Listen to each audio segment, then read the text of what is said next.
Kaming nagtatanong sa akin kung totoo daw ba yan. Tapos nakarating na rin ng GMA Public Affairs.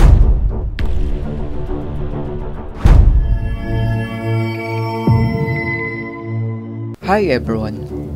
Ipinagbibigay alam ng Land Transportation Office na ngayong July 11, 2025 ay sinususpinde ang lisensya ng social media personality na si Cherry White dahil sa viral video na nagpapakita sa kanya ng hindi ligtas na pagmamaneho. Sa video na ito ay tingnan natin kung bakit tila sunod-sunod ang mga influencer na gumagawa na parang bang pagpapasikat habang nagmamaneho. Panoorin natin ang video na ito. Si Cherry White ay isang sikat na vlogger, influencer, endorser at model. Meron siyang dambuhalang 6.4 million followers sa Facebook, 66,000 subscribers sa YouTube at 205,000 followers sa Instagram. Nakilala ko itong si Cherry White noon dahil sa kanyang pagbablog tungkol sa pagmumotor. Pag ang isang babae ay gumagamit ng big bike ay talagang malakas ang kanyang dating, lalo na at kung ang babaeng ito ay may kagandahan. Nagkaroon siya ng iba't ibang collaboration sa mga vlogger at base sa mga views ng mga video na iyon ay mukhang effective dahil sa milyon-milyong views ng mga ito. Pero may isang video si Cherry White ang nag-viral dahil sa kanyang pagtataas ng paa habang nagmamaneho. Ito po ang actual na video kung saan ay nakataas ang paa ni Cherry White. Delikado po kasi ito dahil kapag kailangang ikabig ni Cherry White ang manubela, kung sakaling magkaroon ng hindi magandang pangyayari, ay maiipit ng kanyang hita ang siko ng kanyang braso. Dahil doon ay sasabit ang siko doon sa hita at hindi iikot ang manubela ng kotse. Posibleng magkaroon ng disgrasya at ang masama pa ay baka may madamay na iba dahil sa hindi tamang pagmamaneho. Dahil dito ay sinuspinde ng LTO ang lisensya ng vlogger dahil sa hindi ligtas na paraan ng pagmamaneho. Ayon sa LTO Chief Greg Bua Jr. ay ang paraan ng pagmamaneho na ipinakita sa viral video ng isang Cherry White ay maaaring humantong sa mga aksidente sa kalsada na maaaring ilagay sa panganib hindi lamang ang kanyang buhay kundi pati na rin ang iba pang mga gumagamit ng kalsada. Ang impormasyon na aming natanggap ay ang personalidad na ito ay may malakas na taga-subaybay sa social media at ang video na nagpapakita ng kanyang hindi ligtas na paraan ng pagmamaneho ay mapanganib dahil maaring ma-misinterpret ng iba na okay lang na gawin yun. Dagdag pa ni Pua ay iniimbestigahan nila ang insidenteng ito at nagsimula na itong magpalabas ng show cause order laban sa kanya. Nagsalita naman ng vlogger at nag-post sa kanyang social media at ito ang kanyang sinabi. So ayan, maraming nagtatag sa atin at maraming nagtatanong. Ang daming nagtatanong sa akin kung totoo daw ba yan. Tingnan yung itsura ko, nakabukaka. Nabansagan tayong bukaka girl. Ay! Ito yung suot ko nun, dito nakabukaka ako eh. Ganto yan, ang dami nagtatanong sa akin. Okay, yung picture na yan.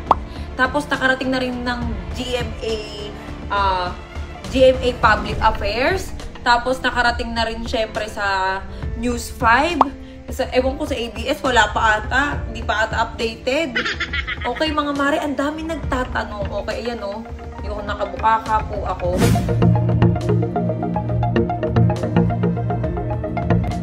Ang dami nagtatanong sa akin mga mare. Okay, sasagutin ko po kayo. Okay, sasagutin ko kayo. Ganito yan. Okay, nagtatanong sa akin. Napakarami ha. Napakaraming nagtatanong. Okay? Kung ano daw yung ginamit ko sa singit ko. Bakit daw ang puti? Ay! Eto yan. Nadali din ako dyan kasi akala ko magbibigay siya ng public apology or mag-explain siya kung bakit niya nagawa yun. Yun naman pala ay magpo-promote siya ng kanyang product. Ang bad publicity po kasi ay publicity pa rin. The more kang napag-uusapan ay isa itong paraan upang magkaroon ng engagement at matrigger ang algorithm ng Facebook upang maging suggested ang iyong channel or page. Isa pa ay dahil naging viral ang video na iyon, ay pupunta ang mga tao upang alamin kung sino itong tao na ito. At kapag nakita nila ang video na katulad nito ay magagawang i-promote ng vlogger ang produkto na kung saan ay pwede siyang kumita. Bukod pa yan sa mga revenue na pwede niya kitain ng isang vlogger sa monetization ng social media. Ang napansin ko lang dito sa mga trending videos katulad nitong vlogger na ito ay huwag kang magpapakita ng galit or yung makikipaglaban ka pa. Mas maganda na aminin mo na lang ang iyong pagkakamali at humingi ng tawad. Dahil kapag ang isang vlogger ay lumaban pa kahit mali na siya, ay pwedeng lalong lumalim ang kahihinatnan nito. Pwedeng i-report ng lahat ng followers ng vlogger ang kanyang page na posibleng ikaban or suspension ng isang vlogger sa social media.